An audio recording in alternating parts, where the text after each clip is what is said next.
Millionaire yells at the waitress who spilled coffee on his suit. But when he looks at his ring, he despairs without being able to believe it. The aroma of freshly ground coffee beans wafted through the air at the Golden Bean, London's most exclusive café. Located in the heart of Mayfair, it was a sanctuary for the city's elite, a place where business titans and social media darlings gathered to see and be seen. The morning sun filtered through the floor-to-ceiling windows, casting a warm glow on the Italian marble floors and hand-painted murals that adorned the walls. Alexander Sterling sat at his usual corner table, his perfectly tailored Savile Row suit as crisp as the morning paper he pretended to read. At 55, he carried himself with the authority of someone who had spent decades building an empire. His steel-gray hair and sharp features gave him an almost regal appearance, though the slight tremor in his hand as he lifted his cup betrayed a vulnerability he desperately tried to conceal. The café buzzed with the quiet murmur of important conversations and the gentle clink of bone china. Everything was precisely as it should be, until it wasn't. In a moment that would alter the course of multiple lives, a new waitress approached his table with a fresh pot of coffee. Time seemed to slow as the young woman's foot caught on an uneven floorboard.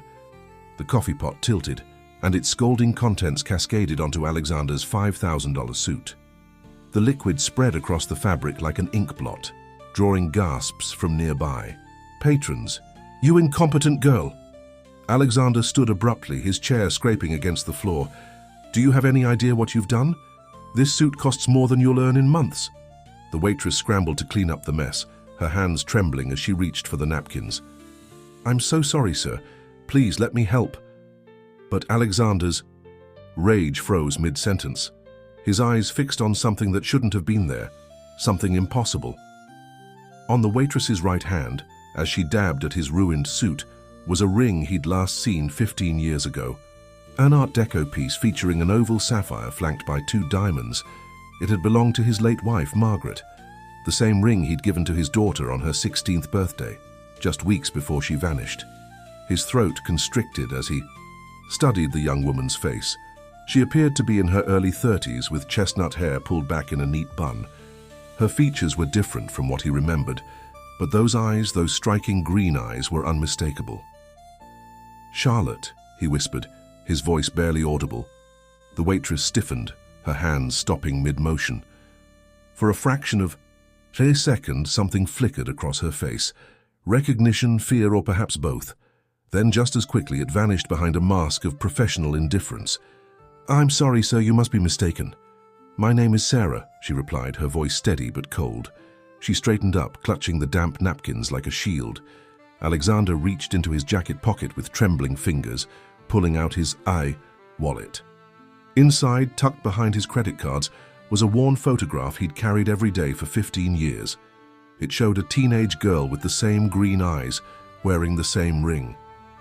"Please," he said, his earlier anger completely forgotten. "Charlotte, I know it's you."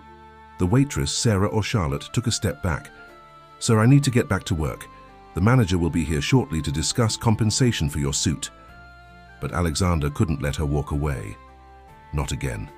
Not after spending a fortune on private investigators who'd found nothing but dead ends. Not after 15 years of birthdays, with unopened presents and Christmas dinners with an empty chair. "That ring," he persisted, gesturing to her hand. "It was your mother's. I gave it to you on your 16th birthday, 3 weeks before you—" He couldn't finish the sentence. The cafe had grown quiet, other patrons watching the drama unfold with poorly concealed interest. The waitress glanced around, aware of the attention they were drawing. "Mr. Sterling," she said, her voice barely above a whisper, "whatever you think you know, whatever you believe you're entitled to, you're mistaken. Some things are better left in the past." The use of his name, when he hadn't given it, confirmed everything. But before he could respond, she turned and walked briskly toward the staff door, disappearing into the kitchen. Alexander sank back into his chair, oblivious to the coffee stain spreading across his expensive suit. His hands shook as he stared at the photograph, then at the staff door. After 15 years of wondering, of imagining every possible scenario, He'd found her serving coffee in one of London's poshest cafes. The irony wasn't lost on him. He'd searched every corner of the globe, hired the best investigators money could buy, and she'd been here right under his nose in the very city where it all began. As the manager approached with profuse apologies and offers to pay for the ruined suit, Alexander waved him away. He had more pressing matters to attend to. His daughter was alive, working as a waitress, and using a different name. The questions multiplied in his mind. Why had she never reached out? What had happened during all these years? And most importantly, what had driven her away in the first place? Little did he know the spilled coffee was just the beginning. The truth that lay ahead would shake the very foundation of everything he'd built, everything he believed, and everything he thought he knew about the day his daughter disappeared. Sarah Matthews, formerly Charlotte Sterling, stood in the staff room of the Golden Bean, her hands gripping the edge of the stainless steel sink until her knuckles turned white. The familiar panic she'd struggled to contain for 15 years threatened to overwhelm her. She'd been careful, so careful, changing her appearance, her name, her entire life. Yet one chance encounter had brought everything crashing down. Through the small window, she could see the grey London sky, so different from the sunny California beaches where she'd spent the last decade. She'd only returned to London 6 months ago, convinced that enough time had passed, that she could hide in plain sight. After all, who would expect Alexander Sterling's long-lost daughter to be serving coffee to the elite? "Sarah, are you all right?" Emma, the head waitress, touched her shoulder gently. "The manager's asking for you. That customer, Mr. Sterling, he's still out there." Sarah closed her eyes, fighting back tears. "Tell him I've gone home sick. He's offering to pay triple your monthly salary just to talk to you for 5 minutes." Emma hesitated. "Sarah, what's going on? Do you know him?" A bitter laugh escaped Sarah's lips. "Know him? He's only the man who—" She stopped herself. How could she explain that the customer in the expensive suit was the same man whose face appeared regularly in financial magazines? The tech mogul who'd built Sterling Industries into a global empire while his only daughter vanished without a trace. The same man who'd chosen his company over his family time and time again. Sarah twisted the sapphire ring on her finger, her mother's ring. She should have sold it years ago, but it was her last connection to Margaret Sterling, the only parent who truly understood her. Or so she'd thought, until she'd discovered the letters hidden in her mother's old jewelry box. Letters that had shattered her world and sent her running from everything she'd ever known. "I need to leave," Sarah announced, untying her apron. I can't face him." But as she gathered her things, her phone buzzed with a text from an unknown number. "Charlotte, please. Give me 5 minutes. There's so much you don't know." Her hand trembled as she read the message. How had he gotten her number so quickly? Then again, he was Alexander Sterling. He probably owned half the mobile networks in Britain. Another text followed. "Your mother's birthday, the picnic in Cornwall. The night you broke your arm climbing the oak tree. Ask me anything about Charlotte Sterling's childhood. I can prove who I am." Sarah's throat tightened. She didn't need proof. She knew exactly who he was. What she needed was for him to understand that Charlotte Sterling no longer existed. Yet something made her pause. Perhaps it was the tremor she'd noticed in his hands, so unlike the strong, confident father she remembered. Or maybe it was the way his voice had cracked when he'd said her name. The great Alexander Sterling, known for his steel-trap mind and unflinching business decisions, had seemed almost fragile. Emma returned, looking concerned. "Sarah, he's asking for you again, and there's something else. A man just arrived. Says he's Mr. Sterling's lawyer. They're not leaving until they speak with you." Sarah's blood ran cold. A lawyer. So of course, that was his solution to everything. Throw money and legal pressure at the problem until it went away. Some things never changed. She pulled out her phone again, staring at his messages. The picnic in Cornwall. She remembered that day. She'd been 10, and for once he'd left his phone at home. They'd spent hours on the beach building sandcastles and collecting shells. Her mother had packed cucumber sandwiches and Victoria sponge cake. It was one of the few perfect days in her memory before everything began to unravel. But that was before she'd found the letters, before she'd learned what Sterling Industries really was. what her father had done to build his empire. Before, she'd discovered that her perfect world was built on lies. Sarah grabbed her bag and coat. "Tell them I've gone. And Emma, I won't be coming back. But your job was temporary anyway." Sarah managed a small smile. "Thank you for everything." As she slipped out through the back door into the alley behind the cafe, Sarah's mind raced. She needed to disappear again, but London was his city. He'd find her too easily here. She'd need help, and there was only one person she could trust, the same person who'd helped her vanish 15 years ago. Sarah pulled out her phone one last time, dialing a number she'd memorized but never used. After 3 rings, a familiar voice answered. "I need your help," Sarah said quietly. "He's found me." The voice on the other end was silent for a moment. Then, "Meet me at the usual place, 1 hour." Sarah ended the call and hurried toward the tube station, her heart pounding. She had 60 minutes to decide, run again, or finally face the truth about why she'd left in the first place. Alexander Sterling sat in his Bentley outside the Golden Bean, his driver waiting patiently for instructions. The morning's events played over and over in his mind as his fingers traced the edges of the old photograph. Through the tinted windows, he watched the cafe's back entrance, but he knew Charlotte, Sarah, was long gone. "Sir," his driver's voice broke through his thoughts. "Mr. Harrison is on the line." Alexander picked up his phone to hear his lawyer's measured tones. "We've got something, Alex. The name she's using, Sarah Matthews, was created 15 years ago. The paperwork is flawless, but we've traced it to a small law firm in Bristol that closed down 12 years ago. And? The firm was owned by James Blackwood." Alexander's grip tightened on the phone. James Blackwood, his former business partner, the man who'd helped build Sterling Industries in its early days, before their dramatic falling out. The same man who'd threatened to expose everything just months before Charlotte disappeared. "Find him," Alexander ordered, his voice hard. "That's the thing, Alex. Blackwood hasn't been seen in public for over a decade. His last known location was a small village in Cornwall. The location wasn't a coincidence. Too many threads connected there. The picnic he'd mentioned in his text, Blackwood's disappearance, and now this." Alexander pulled out his tablet, accessing files he hadn't looked at in years. His private investigators had compiled thousands of pages, following countless leads that led nowhere. But perhaps they'd been looking in the wrong direction all along. As he scrolled through the documents, a notification popped up on his screen. His medical results had arrived. Alexander dismissed the alert. He already knew what they'd say. The tremors were getting worse and his time was running out. He opened another file, this one containing surveillance photos from the weeks before Charlotte's disappearance.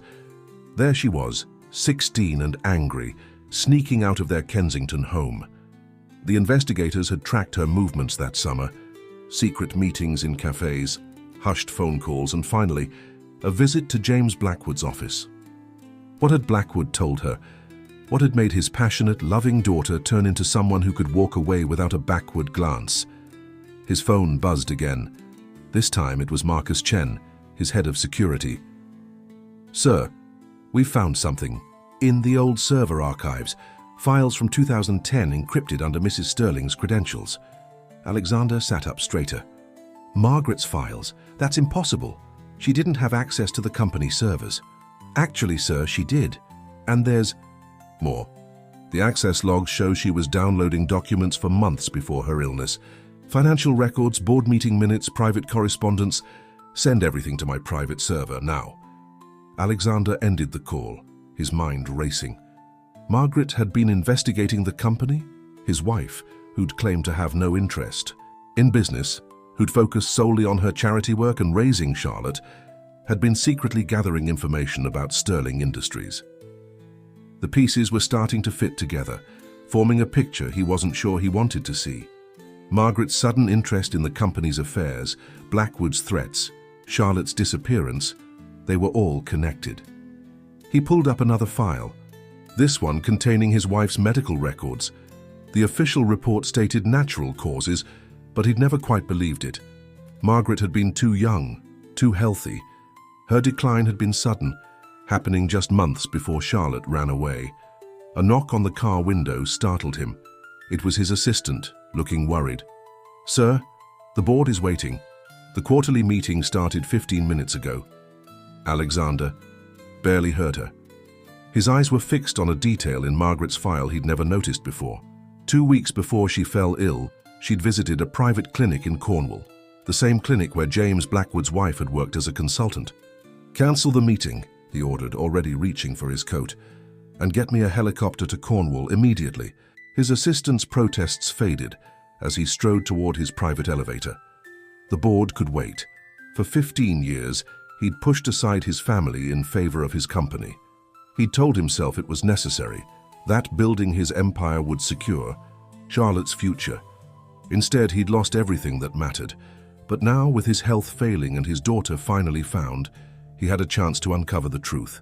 Whatever Margaret had discovered, whatever had driven Charlotte away, he would find out, even if it meant tearing apart his own company to do it. As the elevator rose to his penthouse office, Alexander made a call to an old friend in the police force. "Jack, I need everything you have on James Blackwood, and I mean everything." The answer came back immediately. "Careful, Alex. Some doors are better left closed." Alexander ended the call, his jaw set. He'd built his empire on calculated risks and perfect timing. Now, with his daughter's trust and possibly his own legacy at stake, he was about to take the biggest gamble of his life. Sarah hurried through the winding streets of Notting Hill, pulling her coat tighter against the autumn chill. The usual place wasn't far, a small bookshop tucked away in a quiet corner, its window display unchanged for nearly 2 decades. To most passers-by, Blackwood & Sons' rare books looked abandoned, its dusty windows and faded sign suggesting a business long past its prime. But Sarah knew better. The bell above the door chimed softly as she entered. The familiar scent of old books and Earl Grey tea enveloped her, bringing back memories of the summer she'd spent hiding here, learning to become someone new. Behind the counter, surrounded by towering stacks of leather-bound volumes, sat Eleanor Blackwood. At 75, Eleanor's silver hair and wire-rimmed glasses gave her the perfect appearance of a retired librarian. Few would guess that this gentle-looking woman had once been one of Britain's most respected legal minds, or that she'd helped dozens of people disappear over the years. "My dear girl," Eleanor said softly, setting down her teacup. "I wondered when I'd see you again." Sarah sank into the worn armchair opposite Eleanor's desk. "He shouldn't have been able to find me. I was careful. Alexander Sterling didn't build his empire by giving up easily." Eleanor's eyes narrowed. "The real question is, why did you come back to London?" Sarah pulled out her phone, bringing up a news article from 6 months ago. The headline read, "Sterling Industries announces revolutionary medical AI project." Eleanor studied the screen. You saw this and couldn't stay away." "They're using Mum's research," Sarah said, her voice tight with anger. "Her work on neural pathway mapping, the project she abandoned because it wasn't ethically sound. Now they're marketing it as some breakthrough in medical technology." "And you came back to expose them?" Sarah looked away. "I came back because I needed to know if Dad was behind it.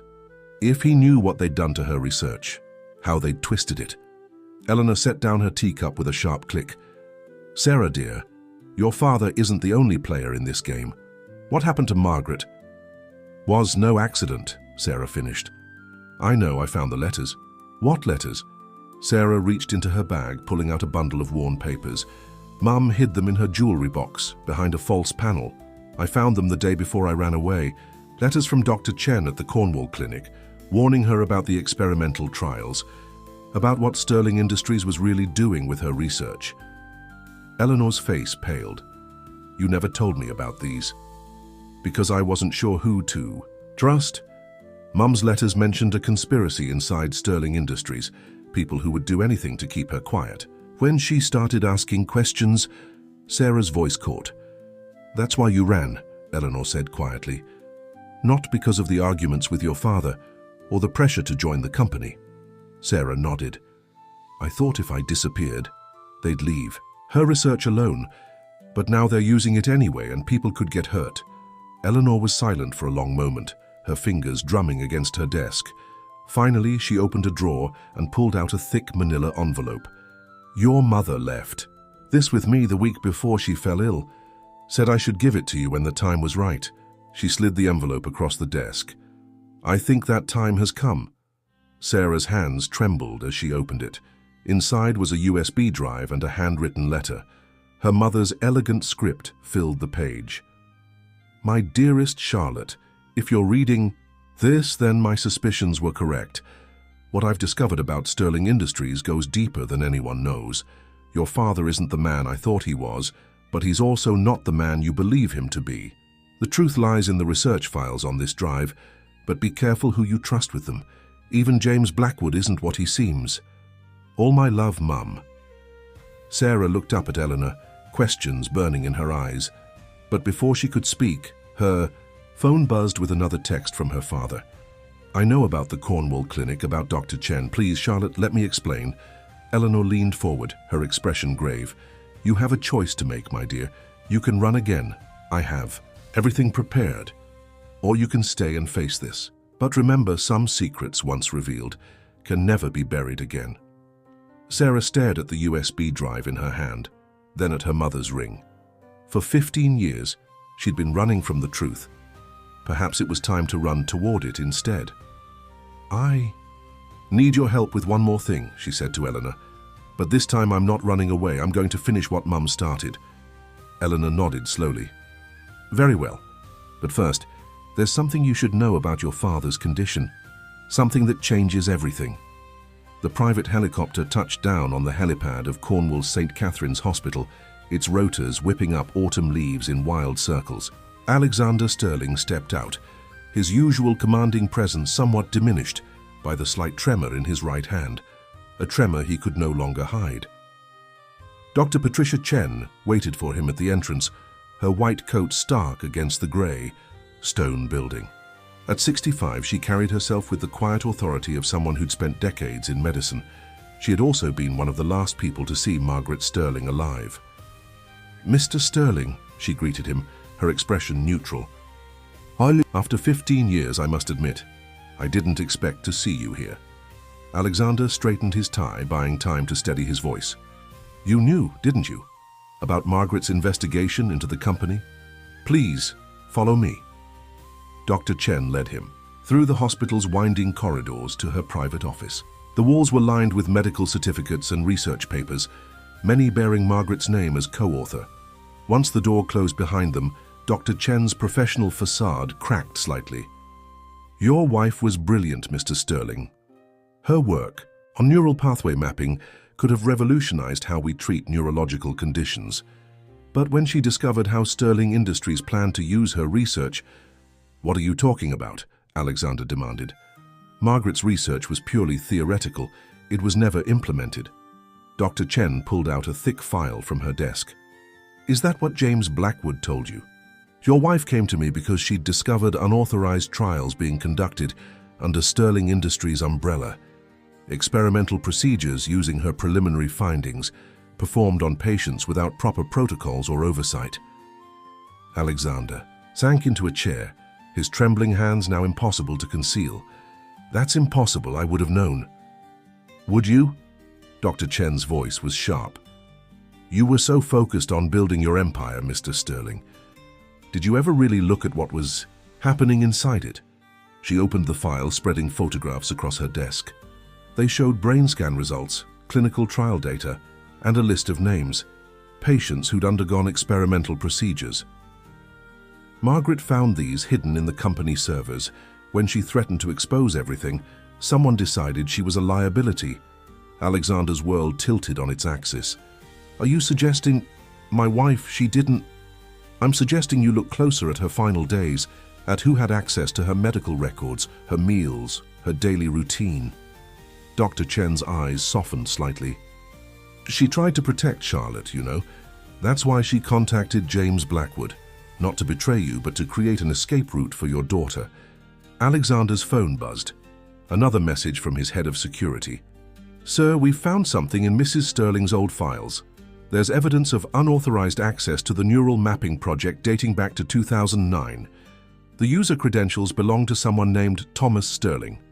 Alexander's blood ran cold. Thomas Sterling, his younger brother, who'd supposedly left the company years before Charlotte's disappearance. The same brother who'd always resented living in Alexander's shadow. "There's more," Dr. Chen said, quietly. "The tremors in your hands, they're not just stress or age, are they? You've been diagnosed with the same condition that Margaret was researching, a rare form of hereditary neurodegeneration." Alexander stared at his trembling hands. 6 months. That's what the specialists gave me. Unless someone finds a cure. Dr. Chen's words hung in the air. Someone like Charlotte, perhaps. She has her mother's brilliant mind, after all, and now she knows about the research. "What are you saying?" "I'm saying that history has a way of repeating itself, Mr. Sterling. Your brother is still out there, still working on Margaret's research, and now that Charlotte has resurfaced..." Alexander stood abruptly, his chair scraping against the floor. "Where is Thomas now?" "The last I heard, he'd set up a private research facility. He's been continuing the trials, refining the procedure, waiting for the right moment." Dr. Chen's eyes met his, waiting for you to get desperate enough to come to him. Alexander pulled out his phone, his fingers shaking as he dialed his security team. But before he could speak, Dr. Chen placed a hand on his arm. "There's something else you need to see." She turned to her computer, pulling up a video file. "This arrived yesterday. I think you'll want to watch it carefully." The screen flickered to life, showing a familiar face. One Alexander hadn't seen in 15 years. His brother Thomas, looking barely aged, smiled into the camera. "Hello, big brother," the recording began. "I hear you found our little Charlotte. Shall we discuss your options?" Sarah sat in Eleanor Blackwood's back office, staring at her. Mother's USB drive plugged into an ancient laptop, one deliberately chosen because it couldn't connect to the internet. On the screen, files upon files of research data scrolled past, each one adding another piece to a puzzle she'd spent 15 years trying to solve. "Your mother was thorough," Eleanor remarked, watching over her shoulder. "She documented everything." Sarah's fingers flew across the keyboard, opening document after document. There were clinical trial reports, patient data, and most disturbingly a folder labeled Project Phoenix, containing detailed notes about neural regeneration experiments. "Look at this," Sarah pointed to a series of emails. "Uncle Thomas was running secret trials using Mum's research protocols, but he was modifying them, pushing the boundaries of what was ethically acceptable." Eleanor leaned closer, adjusting her glasses. "Thomas Sterling. I remember him. Brilliant man. But there was always something unsettling about him. Dad trusted him completely," Sarah said bitterly, "put him in charge of the medical research division. But according to these notes, he was obsessed with perfecting the procedure, no matter the cost." A document caught her eye, a patient file with a familiar name. Dr. Patricia Chen. She wasn't just Mum's colleague. She was one of the trial subjects. Sarah opened the file, her heart pounding. The medical charts showed evidence of severe neurodegeneration, followed by a miraculous recovery after an experimental treatment. But the notes in the margins, written in her mother's careful hand, told a different story. "The procedure worked," Sarah whispered, "but it changed her. Mum wrote that Dr. Chen's personality shifted dramatically afterward. Her ethical boundaries, her memories, even her basic emotional responses, they were all altered." Eleanor's face grew grave. "And now she's the head physician at the Cornwall Clinic." Sarah's phone buzzed. Another message from her father. "Charlotte, please, I'm at the Cornwall Clinic. There are things you need to know about Thomas, about what really happened to your mother." As she stared at the message, another file caught her eye. It was a video recording dated just days before her mother fell ill. The thumbnail showed Margaret Sterling sitting in her home office, looking tired but determined. Sarah's hands trembled as she pressed play. "Charlotte, my darling," her mother's voice filled the room. "If you're watching this, then my worst fears have been confirmed. Thomas's experiment, they're not just about curing neurological conditions. He's found a way to rewrite neural pathways completely, to reshape memories and personality. But the cost," she paused, glancing over her shoulder, "the cost is everything that makes us human." Sarah paused the video, her mind racing. "The tremors in Dad's hands today, They're not just stress, are they? Eleanor shook her head slowly. No, my dear.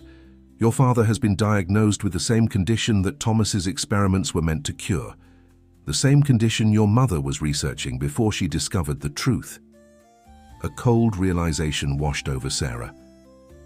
Uncle Thomas isn't trying to cure the disease. He's using it as leverage, creating desperate test subjects who'll do anything for a cure. Her phone buzzed again. This time it was a number she didn't recognize. The message contained only an image, a brain scan showing advanced neurodegeneration, dated that morning. Below it, 2 words, TikTok. It's a trap, Eleanor said quietly. Thomas knows you've found the research.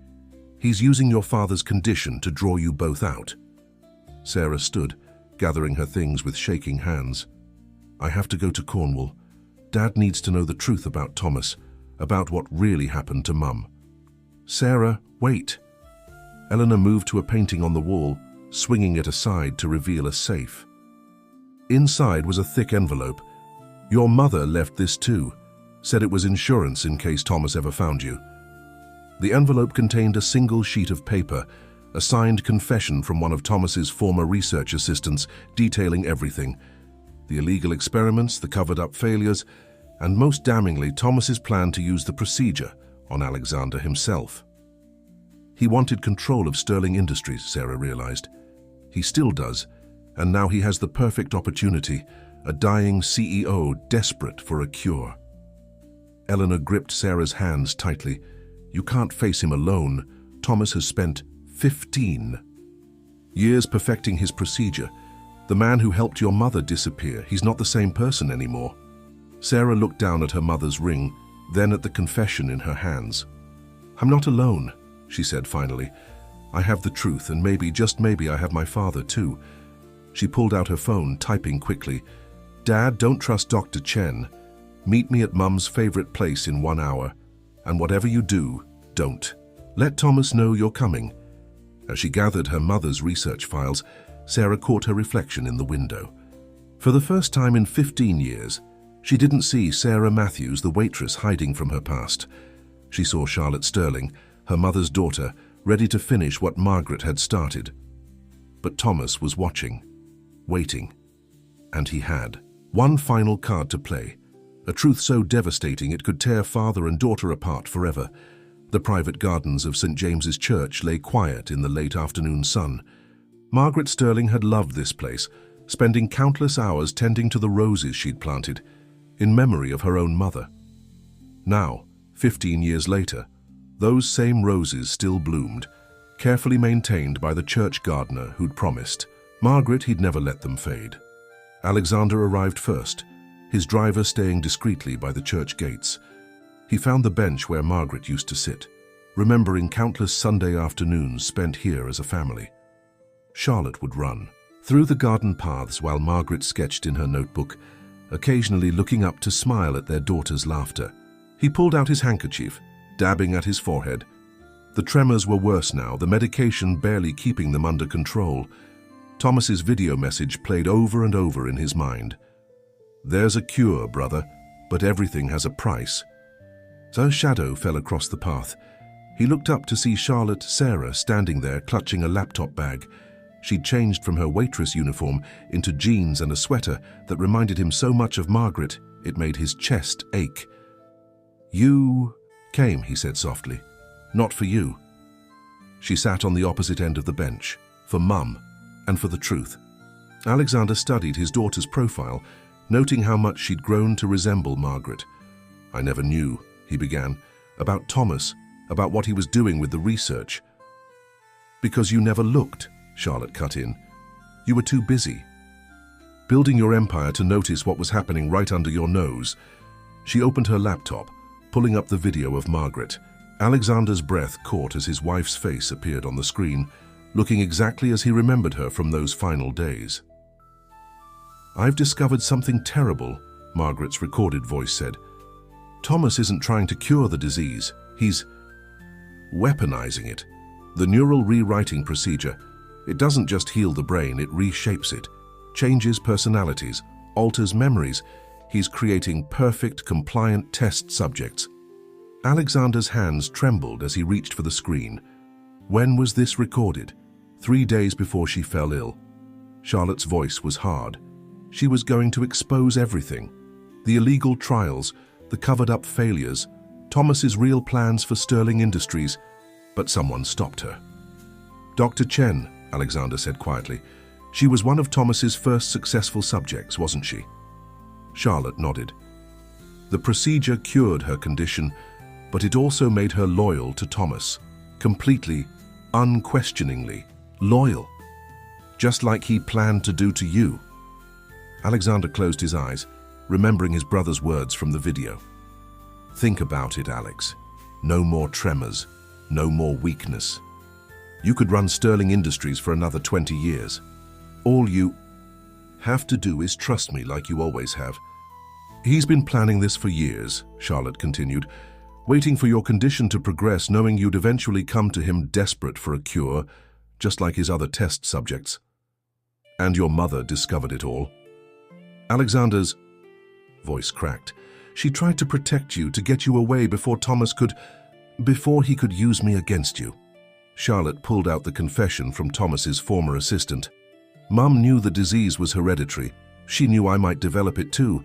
That's why she contacted James Blackwood to help me disappear before Thomas could turn me into another one of his experiments." Alexander read the confession, his heart growing heavier with each word. "All these years I blamed myself for driving you away. I thought my obsession with the company had cost me my daughter. In a way, it did." Charlotte's voice softened, slightly. "But Mum made sure I knew the truth. That's why she left me her ring with a secret compartment holding the key to her research files." She twisted the sapphire ring, and Alexander watched in amazement as the stone lifted to reveal a tiny USB drive hidden underneath. "Everything's here, Dad. All the evidence we need to stop Thomas, but..." She hesitated. "We have to move quickly. Your condition is progressing faster than Mum's did, isn't it?" Alexander stared at his trembling hands. "The specialists give me 6 months, maybe less. Thomas knows that. He's counting on it." Charlotte pulled out her phone, showing him the brain scan that had been sent to her. "He's watching us right now, waiting for you to break, to choose the cure over the truth." A church bell tolled in the distance, marking the hour. Charlotte stood, gathering her things. "We don't have much time. Thomas has to be stopped before he can perfect the procedure." "But Dad..." She met his eyes. "I need to know, are you with me? Really with me?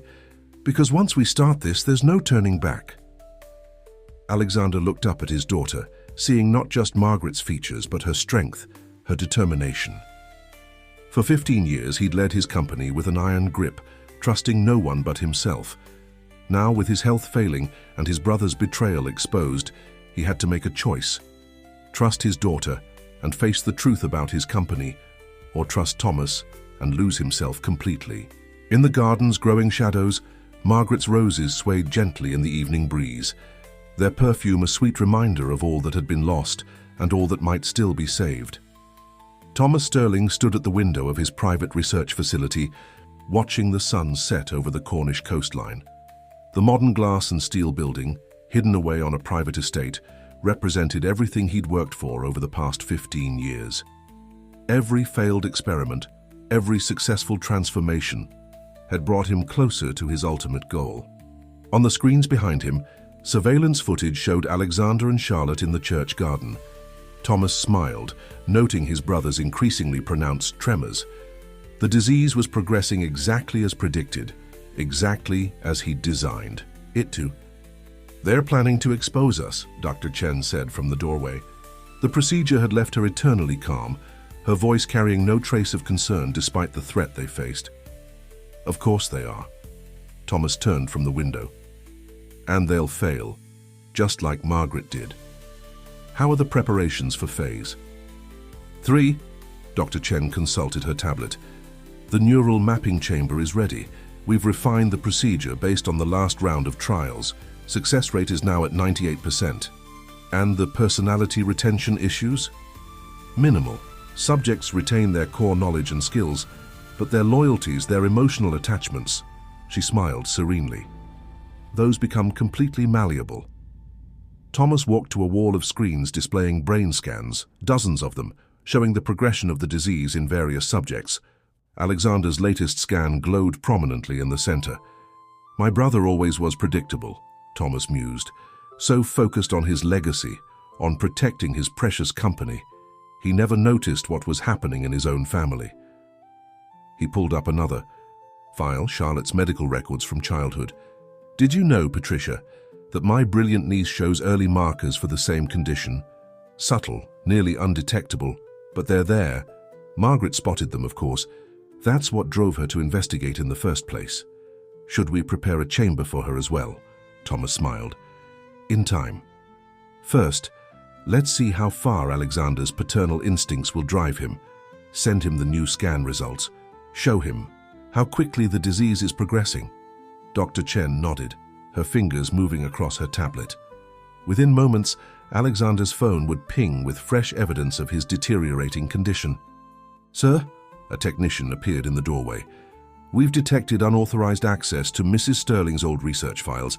Someone's been going through the Project Phoenix data." "Charlotte," Thomas said softly, "just like her mother, too clever, for her own good." He turned to Dr. Chen. "Initiate Protocol Omega. It's time to accelerate our timeline." "The procedure hasn't been tested at this stage of degradation," Dr. Chen warned. "Forcing neural rewriting on an advanced case like Alexander's could be unstable." "That's exactly what I'm counting on." Thomas pulled up another file, a video feed from 15 years ago, showing Margaret Sterling in her final moments. "Sometimes, dear Patricia, the greatest breakthroughs come from watching things fall apart." In the surveillance feeds, Alexander and Charlotte were leaving the garden, their expressions determined. Thomas watched them go, feeling a familiar thrill of anticipation. Everything was proceeding exactly as he'd planned. He opened a secure channel on his computer, connecting to a hidden network of research facilities across the globe. Dozens of screens lit up, showing similar laboratories, similar subjects, all part of Project Phoenix's true scope. "Initiate final protocols at all sites," he commanded. "Upload the Sterling Industries takeover contingencies. When Alexander falls, everything needs to be in place." Dr. Chen paused at the door. "And if Charlotte tries to interfere?" Thomas's smile didn't reach his eyes. "Then she'll learn what her mother never had the chance to understand. Some legacies can't be escaped. Some bonds run deeper than blood." He pulled up one final file, his own medical records showing the same genetic markers, the same potential for degradation. But unlike Alexander, unlike Charlotte, he'd found a way to turn the disease into something more. Something powerful. "Send the message," he ordered. "Let my dear brother know that his time is running out. Let's see if he loves his daughter enough to save her from sharing his fate." As night fell over Cornwall, Thomas Sterling watched his plan unfold across multiple screens, multiple lives. Soon, very soon, everything his brother had built would be his. And Charlotte, his brilliant, troublesome niece, would finally understand the true meaning of family loyalty. Even if he had to rewrite her brain to teach her, Alexander Sterling's private office at Sterling Tower stood empty in the gathering dusk, its floor-to-ceiling windows offering a panoramic view of London's glittering skyline. Charlotte stood at the window, her mother's USB drive now connected to her father's secure terminal, while Alexander sat at his desk, reviewing years of buried company records. "Look at this," Charlotte pointed to a series of transactions. Every major breakthrough in Thomas's research coincided with a substantial transfer of funds from Sterling Industries' secret accounts. He wasn't just using company resources, he was building a global network. Alexander leaned forward, his trembling hands gripping the edge of his desk. "The board never approved these expenditures. I never approved them. Because the paperwork was hidden under shell companies." Charlotte pulled up more documents. "Mum found the pattern. That's why she started investigating in the first place." A soft chime from the computer interrupted them. A new email had arrived, from Thomas, containing only a video attachment.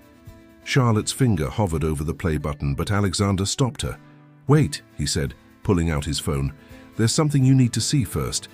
He opened a secure folder revealing a series of photographs taken over the past 15 years. They showed Charlotte at different stages of her life, graduating from university in California, working at various jobs across America, even serving coffee in cafes similar to the Golden Bean. "You knew where I was," Charlotte whispered. "All?" "This time," Alexander nodded slowly. "I hired private investigators to find you, but I never approached, never interfered, because your mother's last words to me were a warning. Keep her safe by keeping her away. But you didn't know why she said that, did you?" "No," Alexander's voice cracked. "I thought she meant keep you away from me, from my obsession with the company. I never imagined—" He trailed off as Charlotte played Thomas's video. The screen showed a stark white laboratory, its walls lined with neural mapping chambers. Thomas stood in the center, looking directly into the camera. "Hello, dear family," he began, his smile cold. "I hope you're enjoying your touching reunion, but time is running out, brother. Your latest scan shows accelerated deterioration. At this rate, you have weeks, not months." The camera panned across the laboratory, showing rows of people connected to sophisticated machinery. "Every one of these subjects came to me desperate for a cure, just like you will, just like Charlotte will eventually. The disease is in her blood too, Alex, our family's legacy." Charlotte's hand flew to her mouth as Thomas continued. "But I'm feeling generous. Come to the Cornwall facility, both of you, and I'll explain everything, including what really happened. The night Margaret chose to protect her research rather than her own life." The video ended, leaving father and daughter in stunned silence. "He's lying," Charlotte said finally, "about Mum, about all of it." "Is he?" Alexander opened another file on his computer, Charlotte's childhood medical records. "The markers are there, Charlotte, subtle but present. Your mother must have recognized them." Charlotte sank into a chair, her world spinning. All these years, she'd thought she was running from her father's influence, from Sterling Industries' corruption. But she'd been running from something far more personal, a genetic time bomb waiting in her own cells. "We can't trust him," she said firmly. "Look what he did to Dr. Chen, to all those other subjects. The procedure doesn't just cure the disease, it rewrites who you are. But if he's telling the truth about your condition—" Alexander's hands shook as he reached for her. "Charlotte, I can't watch you suffer the same fate. If there's a chance, that's exactly what he wants you to think." Charlotte pulled out her mother's ring, studying the hidden compartment. "Mum knew about my condition, but she chose to help me escape instead of letting Thomas cure me. She knew something we don't. She connected the ring's USB drive to the computer, accessing a hidden folder they hadn't noticed before. Inside was a single video file, dated the day before Margaret fell ill. As they watched Margaret's final message unfold on the screen, the truth about Thomas's research and about their family's legacy began to take shape. It was worse than either of them had imagined, but within the terrible revelation lay a seed of hope. Charlotte turned to her father, her mother's determination burning in her eyes. "We have to stop him, not just for us, but for everyone he's planning to cure. But Dad—" She gripped his trembling hands. "I need you to promise me something. Anything. No matter what happens, no matter how bad the tremors get, don't let him rewrite who you are. Some prices are too high, even for survival." Outside the office, London's lights twinkled like stars, oblivious to the drama unfolding in the tower above. But in Cornwall, Thomas Sterling watched through hidden cameras as his brother and niece uncovered the truth, his plans shifting and adapting like the shadows growing longer on his laboratory walls. The stage was set, the players were in position, and in a hidden room beneath the Cornwall facility, a neural mapping chamber waited, humming with potential, ready to rewrite not just minds, but the very nature of human consciousness itself. Eleanor Blackwood's bookshop was dark when Sarah arrived, but a light burned in the back office. She found the elderly woman surrounded by old files and photographs, pieces of a puzzle 15 years in the making spread across her desk. "I found something," Eleanor said without looking up. "Something Margaret left behind, something we all missed." She held up a photograph taken at a Sterling Industries charity gala 15 years ago. In it, Margaret Sterling stood between her husband And Thomas, her smile not quite reaching her eyes. But it was her hand that caught Charlotte's attention, specifically what she was holding. Her research journal, Charlotte breathed. The one that went missing after that night. Eleanor nodded. Look at the edge of the photo, the reflection in the window. Charlotte leaned closer, squinting at the glass behind the trio. In it she could just make out Dr. Chen, watching the scene with an intensity that seemed out of place at a charity event. She was already one of them, Charlotte realized. Even then, Thomas had already changed her. Yes, but that's not the important part. Eleanor pulled out a magnifying glass, focusing on Margaret's journal. Look at the page she's holding open. I had the photograph enhanced. Through the magnifying glass, Charlotte could just make out a complex diagram, one that looked nothing like the neural mapping research she'd seen in her mother's files. It's a failsafe, Eleanor explained. Your mother wasn't just studying how to cure the condition, Charlotte. She found a way to reverse the neural rewriting process completely, to undo everything Thomas had done to his subjects. Charlotte's heart raced. But if that's true, why didn't she use it? Why didn't she help Dr. Chen and the others? Because the process was incomplete. Eleanor pulled out another document, a letter from Margaret to James Blackwood, dated the day she fell ill.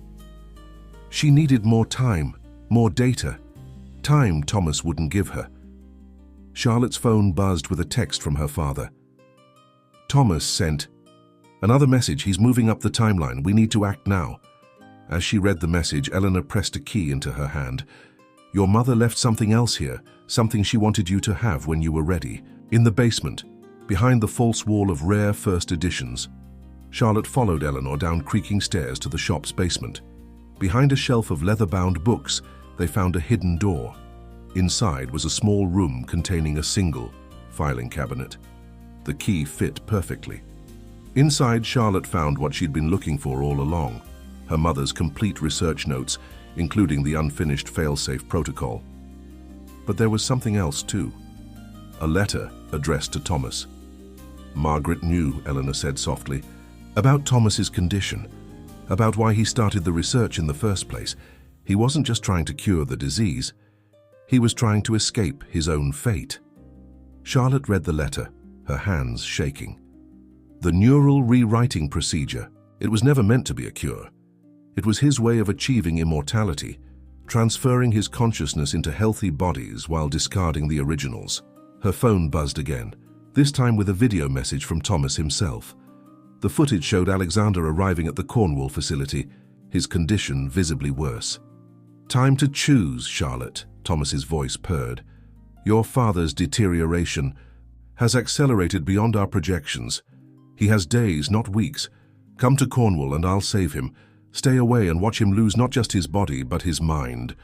The video ended with a shot of the neural mapping chamber, ready and waiting. He's going to transfer his consciousness into Dad's body, Charlotte realized with horror. Take over Sterling Industries from the inside, and then he'll come for you, Eleanor finished. Use your body next when the disease begins to manifest, an endless cycle of stolen lives. Charlotte stared at her mother's research notes, at the unfinished failsafe protocol. There might be a way to stop Thomas, to reverse everything he'd done, but it would mean putting her father at risk, gambling with the little time he had left. Unless... Eleanor, she said slowly, Mum's formula for the failsafe, it's not complete because she was working with limited data, right? Yes, but... Eleanor's eyes widened as she followed Charlotte's train of thought. No, it's too dangerous. If you let Thomas connect you to the neural mapping chamber even for a moment, it might give us the final piece we need. Charlotte gathered her mother's notes. And it might be the only way to save everyone he's transformed, including Dad. She pulled out her phone, typing quickly. Uncle Thomas, you win. I'm coming to Cornwall, but I have conditions. Eleanor grabbed her arm. Charlotte, please. Your mother wanted to keep you safe. That's why she helped you run. No, Charlotte said firmly. She helped me run so I could come back stronger. So I could finish what she started. She hugged Eleanor tightly, breathing in the familiar scent of old books and Earl Grey tea. Thank you for everything. But now I need one last favor. Anything. Get these notes to James Blackwood. Tell him, to be ready, because tomorrow, one way or another, Thomas Sterling's grand experiment is going to end. As Charlotte stepped out into the London night, her mother's ring gleamed on her finger. Inside its hidden compartment, a tiny chip contained everything.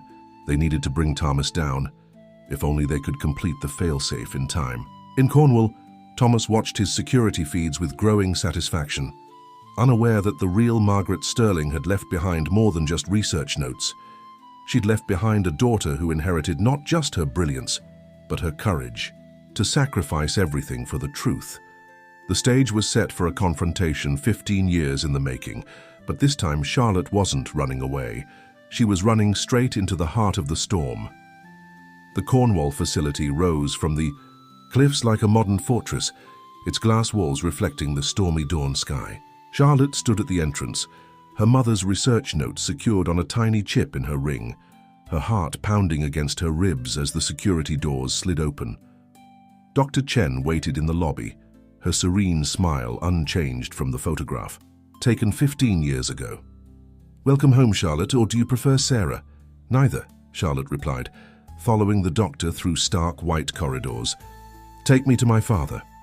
They passed rows of laboratories, each containing glimpses of Thomas's work, neural mapping chambers humming with power, screens displaying brainwave patterns, and subjects in various stages of treatment. Charlotte forced herself to keep walking, even as she recognized some faces from her mother's files. Thomas's main laboratory occupied the entire top floor, its panoramic windows offering a view of the churning sea below. Alexander sat in a comfortable chair, connected to monitoring equipment that beeped steadily. His tremors had worsened significantly. "Charlotte," he whispered, trying to rise. "Stay seated, brother." Thomas emerged from behind a bank of computers. "We wouldn't want you overexerting yourself in your condition." Charlotte's hand instinctively went to her ring as she took in her uncle's appearance. He looked exactly as she remembered him, too exactly. His face showed no signs of aging, no hints of the disease that should have manifested years ago. "How many?" she asked quietly. "How many bodies have you stolen to stay young?" Thomas smiled. "Stolen?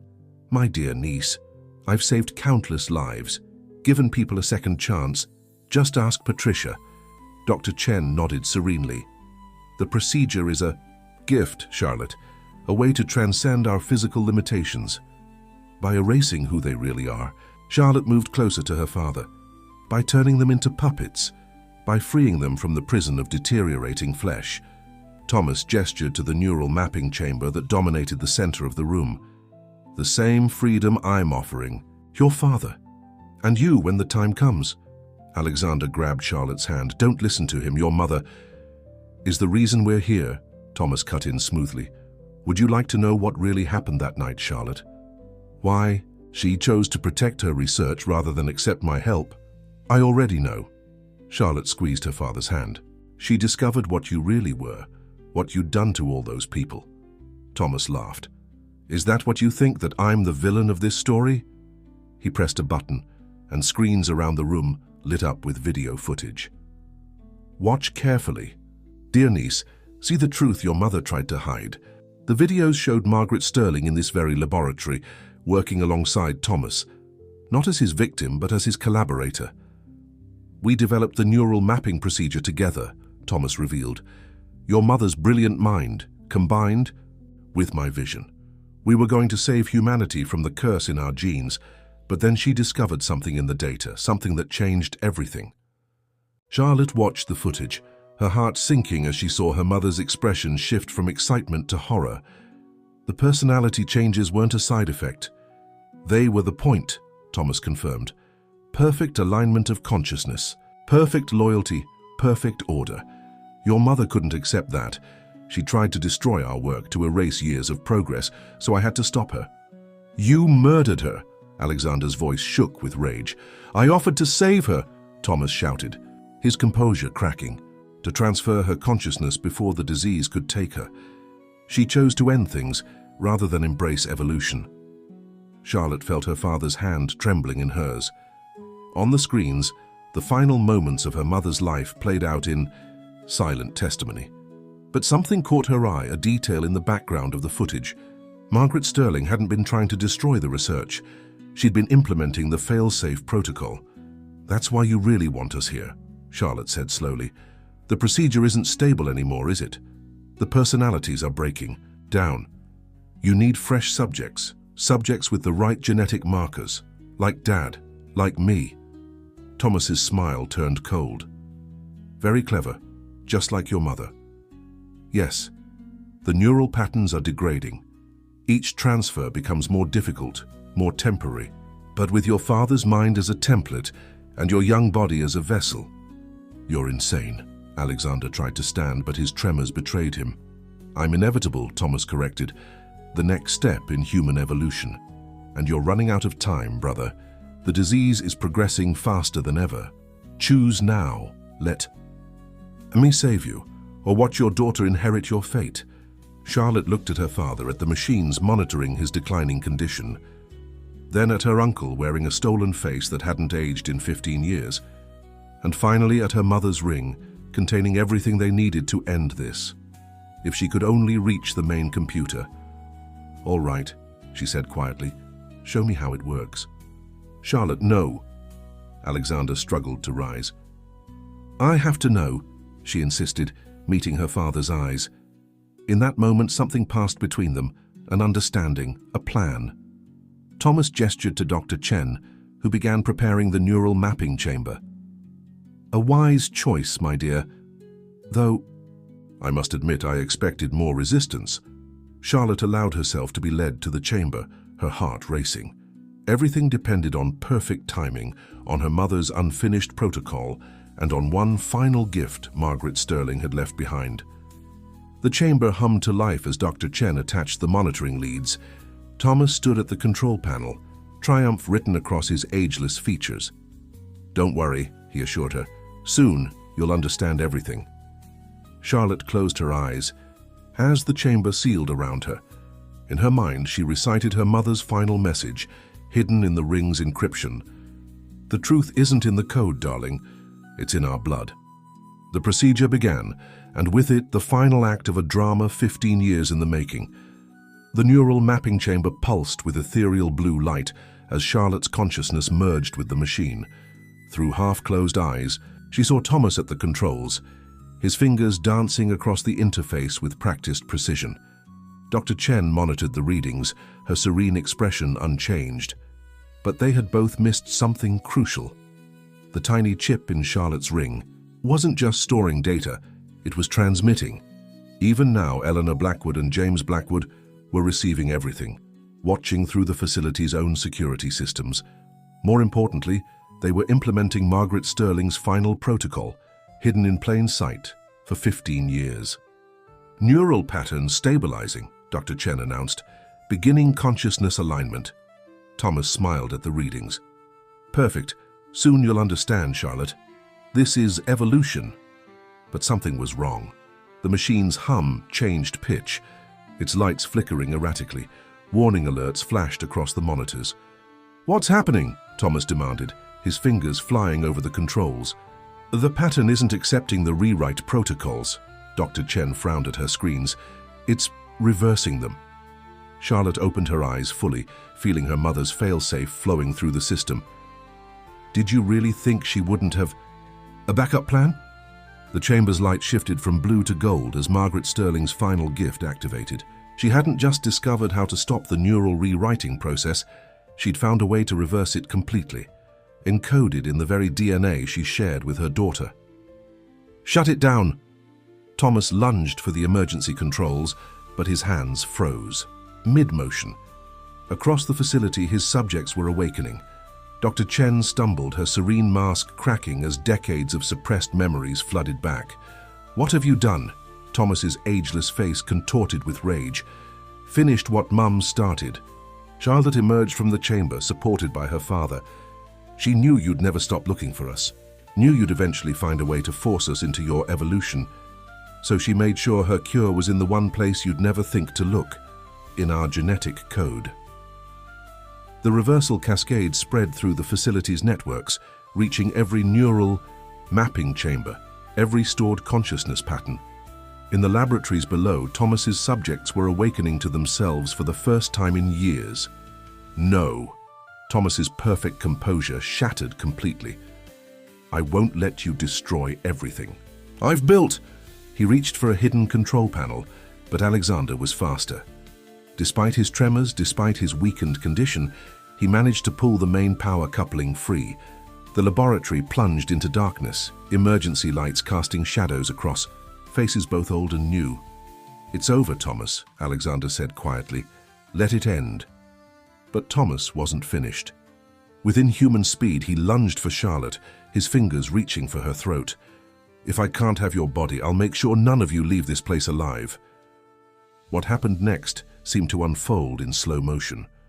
Dr. Chen, her true personality restored, grabbed a sedative from her medical kit. Alexander, summoning strength he shouldn't have had, tackled his brother.